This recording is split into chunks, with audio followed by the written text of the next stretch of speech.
Olá, estamos iniciando mais um estudo básico de mediunidade, nosso volume de número 4, uma coletânea de temas que irão gerar nossa apostila de número 4, mantendo sempre o mesmo objetivo. Hoje, dando continuidade ao tema 18 que se iniciou na aula passada, médiuns de efeitos físicos, nós falamos de transe. Hoje nós vamos, nessa aula 50, estudar o médium de efeito físico, propriamente dito. Então, o que será o médium de efeito físico? Nós veremos aqui, inclusive, até algumas situações muito interessantes que ocorreram relatadas pelo espírito de André Luiz também. Então, que possamos nos envolver com boas energias, bons pensamentos, através de nossos anjos guardiões, protetores, e que estejamos sempre de coração aberto para as mensagens, e ensinamentos do Mestre Jesus, que assim seja. Iniciando, nós estamos tratando do livro dos médiuns, no capítulo 16, item 187, onde podemos entender que Kardec, na codificação, dividiu os médiuns em duas grandes categorias. Médiuns de efeitos físicos, que é o que nós vamos tratar, que são aqueles que têm o poder de provocar efeitos materiais ou manifestações ostensivas, e médiuns de efeitos intelectuais, que são mais aptos a receber e transmitir comunicações inteligentes. Então hoje nós vamos tratar dessa categoria da primeira. Inclusive tem aqui no capítulo 14, o capítulo anterior, item 160, os médiuns de efeitos físicos são particularmente aptos a produzir fenômenos materiais, como os movimentos dos corpos inertes. Nós temos aqui a lembrança do Peixotinho, não sei se todos já ouviram falar dele. Foi um grande médium de efeito físico, conheceu o Chico Xavier e tem mãos de cera aí produzidas pelos espíritos que apareceram, já que ele liberava ectoplasma, fazia outros tipos de fenômenos físicos, como trazer pedras, rochas, pelo fenômeno de translação. Aí nós vemos espíritos criando a aparência, se utilizando do ectoplasma. São fenômenos muito interessantes. Só que dentro dessa categoria, Kardec ainda dividiu em mais duas. Existiam esses médiuns que conseguiam produzir esses fenômenos, tais que poderiam guardar até a sua comprovação, e existem aqueles que não entendiam o que estava acontecendo, não eram conscientes. Então, dentro disso, ele dividiu ainda médiuns de efeito físico em médiuns facultativos e médiuns involuntários. Os facultativos é o caso do Peixotinho, do Chico Xavier, do Divaldo. Divaldo também já teve reunião mediúnica, ele produzindo ectoplasma.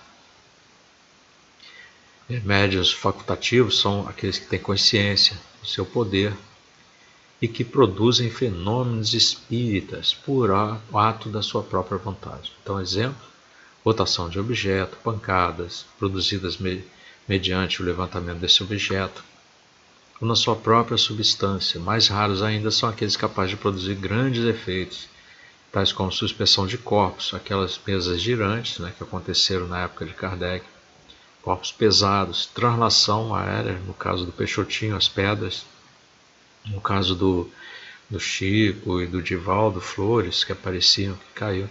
As pessoas às vezes ficam assim, o espírito está produzindo flores. Não, é um fenômeno de translação, com a capacidade do médium. Eles trazem as flores dos campos e fazem elas transladarem até ali e caírem sobre as mesas, ou aparecerem. E tem os médiuns involuntários, esses ainda ocorrem hoje, com qualquer um que não tenha o conhecimento, ou mesmo tendo conhecimento, mas que não tenha a mediunidade extensiva a esse ponto de entender o que está acontecendo. Então são aqueles cuja influência se exerce a seu mau grado, nenhuma consciência tendo poder, que possuem muitas vezes o que de anormal se passa em torno deles, não se lhes afigura de modo algum de extraordinário, manifestam-se em todas as idades, frequentemente crianças. Nós tivemos fenômeno de uma menina nos anos 80, que ela apareceu até em programas de televisão porque foram filmar o que estava acontecendo com ela. A família toda estava apavorada, assustada, tinha pancadas, ocorriam pancadas nas paredes, e ela levitava junto com um colchão, com um lençol, em cima da cama. E até ocorreu que um padre fez uma prece muito fervorosa e conseguiu acabar com essa perturbação, porque realmente eram espíritos muito atrasados. Mas se não fosse o caso, ela não teria perdido esse contato, né? Esses efeitos físicos teriam continuado, se fosse o caso dela ter realmente a mediunidade. Então ele fala aqui na observação, o que há a fazer-se quando uma faculdade dessa natureza se desenvolve espontaneamente no indivíduo, é deixar que o fenômeno siga o seu curso natural. A natureza é mais prudente do que a dos homens. Acresce que a providência tem seus desígnios, aos maiores destes pode servir de instrumento aos mais pequeninos. Quer dizer, foi o caso do Chico. O padre fez de tudo, fez exorcismo, fez tudo, mas o Chico continuou com a mediunidade. O Divaldo foi a mesma coisa. Quando tem que continuar, se tiver no planejamento, vai continuar. Aí a natureza vai desenvolver. No livro Os Domínios da Mediunidade, André Luiz descreve uma observação, né, do fenômeno dessa natureza, na companhia dos espíritos Hilário e do assistente Aulus. Quem puder comprar esse livro Nos Domínios da Mediunidade, realmente são histórias ali contadas muito interessantes. Então, esses três, eles foram observar trabalhos de materialização realizados em algum local da Terra. Eram fenômenos físicos de um médium ainda jovem e mais 14 pessoas. Poderia ter sido até o Peixotinho, sendo 2 senhoras aparentemente doentes, pelo qual o objetivo era solicitar auxílio de um dos espíritos que ali se materializasse. Então, com certeza estavam querendo que o médium liberasse o ectoplasma e o espírito em forma, no formato humano, né, que ele pudesse aparecer ali, dando forma ao ectoplasma, pudesse dar auxílio a essas 2 senhoras que estavam doentes, fazer um atendimento. Então deve ter sido numa época muito remota que era difícil o atendimento médico, senão não seria permitido. Já em Mecanismo da Mediunidade, que é um outro livro, é um livro mais complexo, tá? Para comprar esse livro você tem que ter conhecimento mais técnico, que André Luiz aqui ele aborda com mais profundidade sobre a mediunidade. Então ele comenta que se a personalidade encarnada acusa possibilidades de larga desarticulação das próprias forças anímicas, encontramos aí uma mediunidade de efeito físico, suscetível de exteriorizar-se em graus diversos. Então, se houver uma desarticulação, ou seja, se você fragmentar as suas forças anímicas que estão ali surgindo, pode ser através de uma negação, se você não souber, e isso vai se exteriorizar em efeitos diversos, graus diversos, porque você terão outros espíritos concorrentes ali. Por isso que é preciso estar atento, precisa estudar. Você precisa de auxílio nessas situações, que podem ser espíritos atrasados, muito atrasados, fazendo uso dessa fragmentação da sua força anímica. Né? Que nem o caso da menina, produziram tudo quanto é feito. E normalmente começa assim, até você receber ajuda especial. E ele vai falar que essa fragmentação de energias medianímicas, geralmente em jovens, é uma porta de sintonias com os espíritos encarnados menos esclarecidos, então possibilitando a mediunidade de efeitos físicos inferiores, tais como batidas, sinais, deslocamentos e vozes. São espíritos menos evoluídos que podem ser afastados com intervenção de ordem moral, como no caso da história que eu contei do padre, que deu a ordem e cessou a perturbação lá com a menina. Então aí através de uma prece que permitirá cessar os efeitos e perturbações em andamento. E esta eclosão de recursos medianímicos é capaz de ocorrer em qualquer idade da constituição fisiológica. Segundo André Luiz, é independente de qualquer fator de cultura, inteligência ou de aprimoramento da alma. Nós já vimos isso, não quer dizer que você tenha uma moral elevada só porque tem mediunidade. ela é amoral, vamos dizer assim. E caso ainda os efeitos retornem, é porque talvez o indivíduo possa se tornar um médium teleguiado.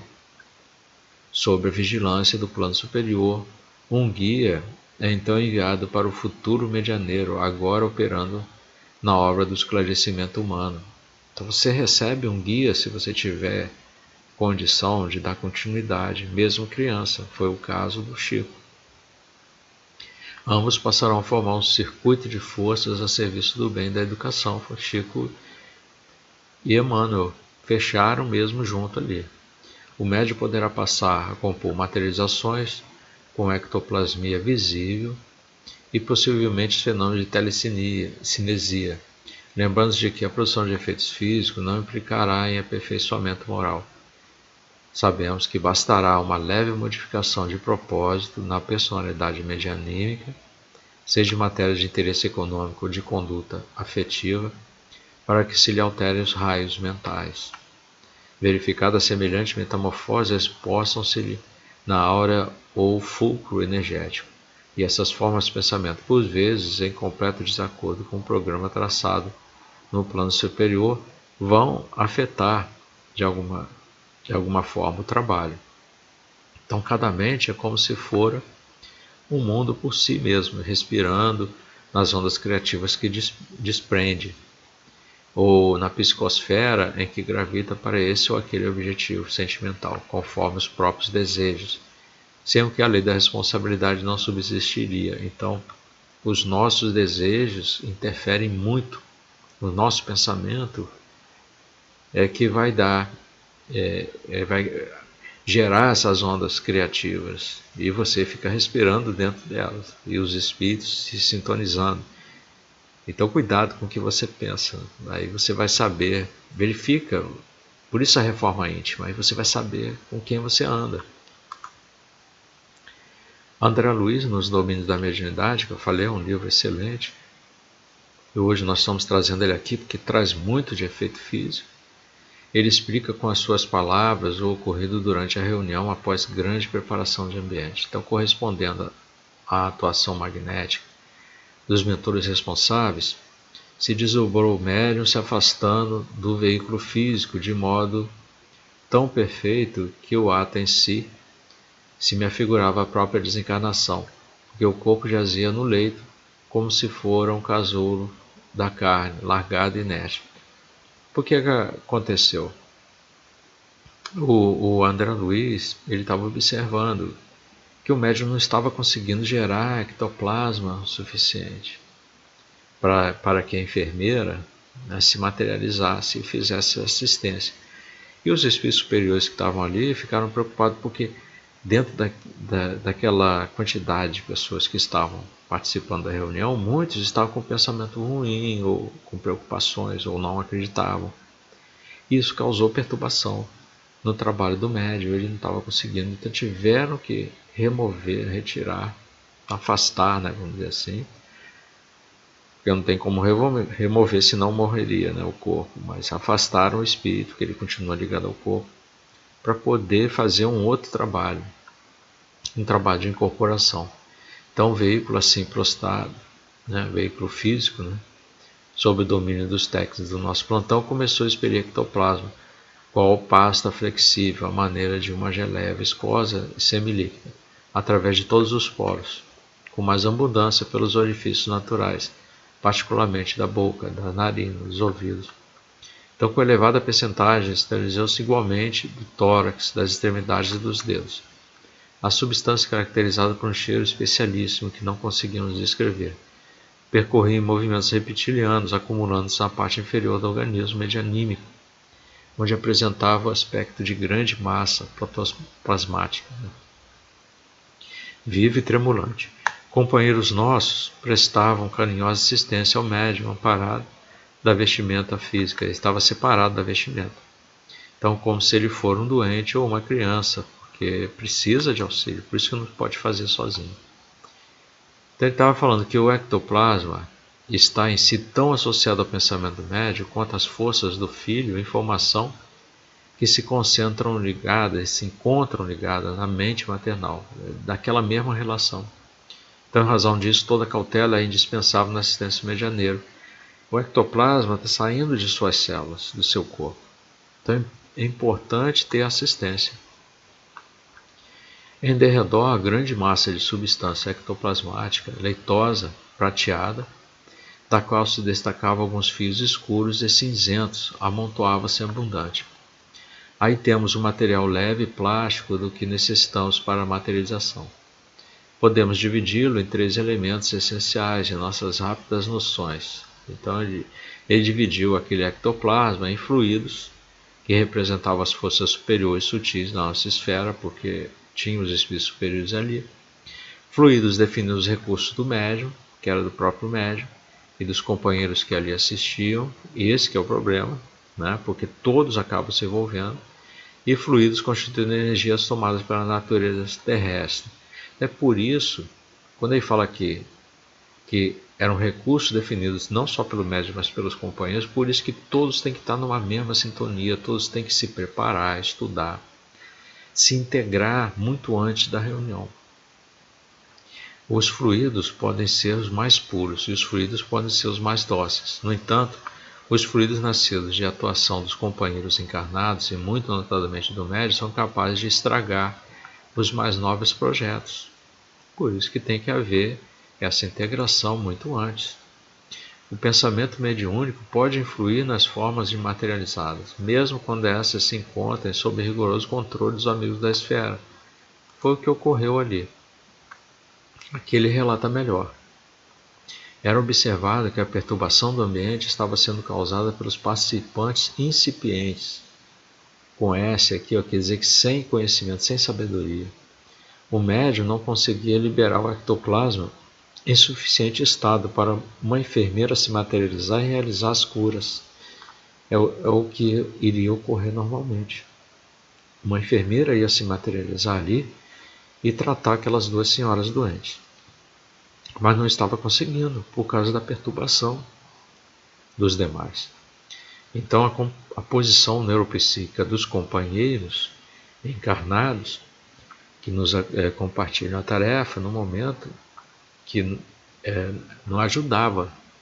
Então absorve-nos os recursos sem retribuição que nos indenize de alguma sorte.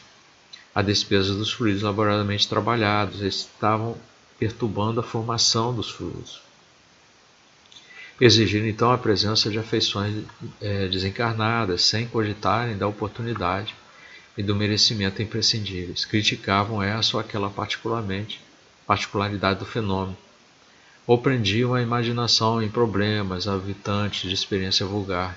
Então, quer dizer, André Luiz estava verificando esse pensamento no grupo ali de encarnados, que perturbava muito. A enfermeira devotada socorreu as doentes aplicando raios curativos.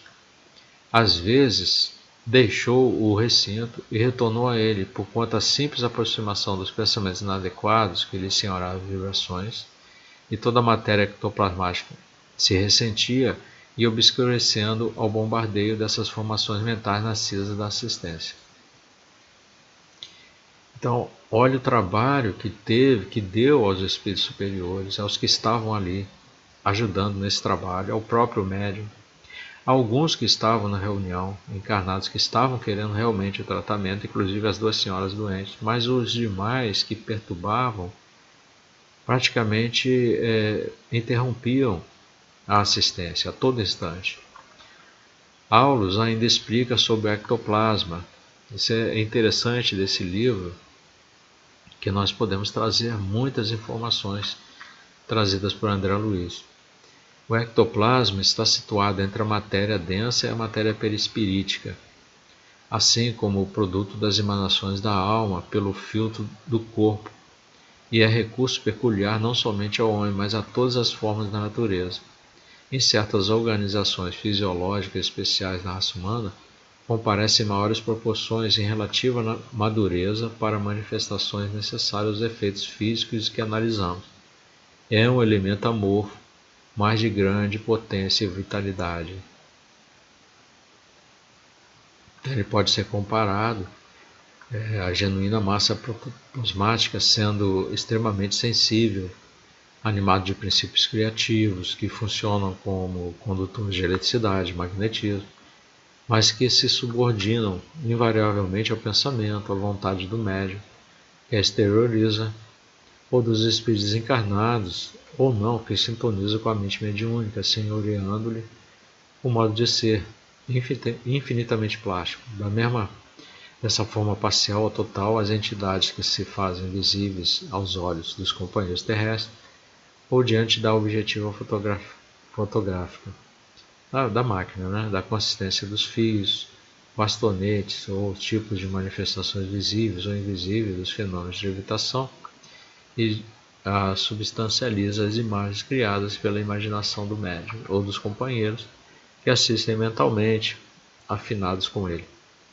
Exige-nos, pois, muito cuidado para não sofrer o domínio da inteligência sombrias, de vez que manejado por entidades ainda curativas e de paixões deprimentes poderia gerar clamorosas perturbações. Então é isso, nós ficamos por aqui.